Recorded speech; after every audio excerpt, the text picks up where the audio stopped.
Di sebuah desa yang tenang di Timur Tengah, hiduplah seorang pria yang dikenal karena kebijaksanaannya dan kecerdasannya. Dia bernama Abu Nawas. Abu Nawas adalah seorang penyair yang cerdik dan sangat dihormati di kalangan masyarakat setempat karena kepandaiannya dalam menjawab pertanyaan-pertanyaan yang sangat sulit dan menghibur orang-orang dengan kecerdikannya dan kekocakannya. Pada suatu hari, di tengah suasana yang damai, Abu Nawas sedang duduk di bawah pohon yang rindang dan beberapa muridnya berkumpul di sekeliling Abu Nawas, mendengarkan cerita-cerita bijaknya dengan penuh perhatian. Salah satu murid yang baru bergabung dalam pertemuan tersebut adalah seorang pemuda yang penasaran dan penuh keraguan tentang banyak hal, termasuk tentang adanya Tuhan. Kemudian pemuda tersebut yang bernama Soleh berdiri di depan Abu Nawas dengan penuh rasa ingin tahu. Soleh bertanya, "Guru, katanya saya sering mendengar orang-orang berbicara tentang Tuhan dan kekuasaannya, namun saya masih belum memahami sepenuhnya di manakah Tuhan itu berada. Bisakah guru menjelaskan kepada saya di mana Tuhan itu berada?" Kemudian Abu Nawas tersenyum mendengar pertanyaan tersebut. Ia tahu bahwa pertanyaan seperti ini seringkali tidak mudah dijawabnya dan bisa menjadi topik yang sangat rumit. Namun sebagai seorang yang bijak, yang terkenal dengan kebijaksanaannya, Abu Nawas tahu bahwa penjelasan yang baik harus diberikan dengan cara yang sederhana namun mendalam. Kata Abu Nawas dengan suara lembut namun tegas, "Aku akan menjelaskan kepadamu, Soleh, dengan cara yang mungkin tidak seperti yang kau harapkan. Bayangkan sebuah ruang besar yang dipenuhi dengan segala sesuatu di sekitarnya. Di dalam ruang itu terdapat cahaya warna dan berbagai benda lainnya. Sekarang jika seseorang bertanya kepadamu, Soleh, di mana letak cahaya itu, apa yang akan kamu jawab?" Kemudian Soleh berpikir sejenak sebelum menjawabnya. Cahaya ada di mana-mana di dalam ruang tersebut, namun tidak ada satu titik tertentu di mana cahaya itu berada, Guru. Lalu Abu Nawas pun mengangguk setuju.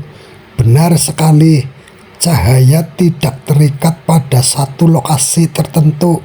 Ia ada di mana-mana, menerangi segala sesuatu yang ada di ruangan itu. Sama halnya dengan Tuhan yang tidak sama sekali terikat pada ruang atau waktu tertentu.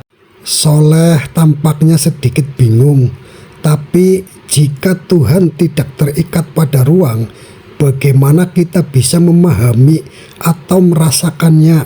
Kemudian Abu Nawas memandang Soleh dengan penuh bijaksana. "Ada sebuah kisah yang bisa membantumu, Soleh, untuk memahami hal ini. Pada zaman dahulu ada seorang raja yang sangat bijaksana, memiliki taman yang indah dan luas. Di taman itu terdapat berbagai jenis bunga yang menawan dan pohon-pohon yang rimbun. Suatu hari sang raja memanggil seorang pelukis yang terkenal untuk pelukis taman tersebut. Namun pelukis itu hanya memiliki satu koas kecil. Kemudian pelukis tersebut mulai bekerja dan setelah beberapa waktu ia menyelesaikan lukisan taman itu di atas koas kecil. Lukisan itu hanya menggambarkan sebagian kecil dari taman, tetapi semua orang yang melihatnya bisa merasakan keindahan dan kedamaian taman yang luas tersebut. Begitu juga pun dengan Tuhan. Lanjut Abu Nawas, kita adalah bagian dari ciptaan Tuhan yang tidak mungkin kita lihat secara keseluruhan, namun kita bisa merasakan kehadirannya melalui segala sesuatu yang ada di sekitar kita, seperti keindahan taman yang dilukis oleh pelukis itu. Tuhan tidak terkait oleh ruang atau bentuk, Dia ada di mana-mana dan dapat merasakan melalui ciptaannya. Kemudian Soleh pun merenungkan penjelasan itu dan merasa sedikit lebih mengerti. Jadi jika Tuhan ada di mana-mana, bagaimana kita bisa menghubungkan diri kita dengannya, Guru? Lagi-lagi Abu Nawas pun tersenyum tipis. Itulah pertanyaan yang sangat baik untuk menghubungkan diri dengan Tuhan. Kita perlu melihat ke dalam hati kita sendiri dan juga melalui tindakan kita terhadap sesama. Ketika kita berbuat baik, bersyukur, dan mencintai sesama, kita sebenarnya sedang mencerminkan sifat-sifat Tuhan, seperti cahaya yang menerangi ruang. Tindakan-tindakan baik kita memancarkan kehadiran Tuhan dalam kehidupan kita sehari-hari. Soleh pun merasa pencerahan datang ke dalam hatinya. Ia mengerti bahwa pemahaman tentang Tuhan bukanlah sesuatu yang dapat diukur dengan ruang atau waktu. Tuhan ada di dalam setiap tindakan, kebaikan, dan setiap momen hidup yang kita jalani. Dengan pemahaman baru itu, Soleh berterima kasih kepada Abu Nawas. Terima kasih Guru atas penjelasan Anda yang telah membantu saya untuk lebih memahami keberadaan Tuhan. Saya akan berusaha untuk lebih banyak melihat ke dalam diri saya dan berbuat baik kepada orang lain. Lalu Abu Nawas pun berkata kepada Soleh dengan suara yang lembut, "Aku senang mendengar bahwa penjelasanku bermanfaat bagimu, Soleh. Ingatlah bahwa pemahaman tentang Tuhan adalah perjalanan pribadi yang terus berkembang.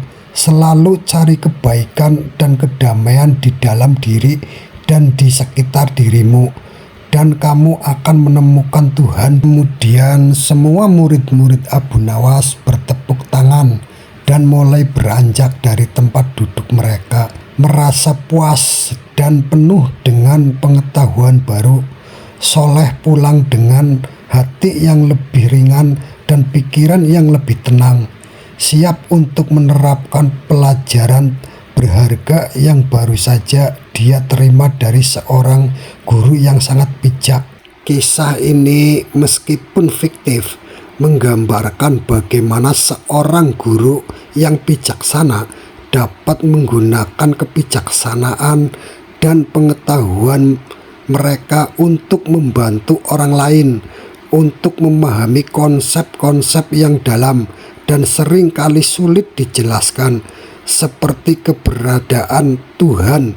Abu Nawas dengan cara yang sederhana namun mendalam berhasil memberikan jawaban yang memenuhi rasa ingin tahu muridnya itu, dan sekaligus memberikan pelajaran penting tentang melihat ke dalam diri dan mencari kebaikan dalam setiap aspek kehidupan manusia. Terima kasih sudah menonton dan mendengarkan cerita Abu Nawas, dongeng sebelum tidur. Semoga surgamu hadir di dalam mimpimu.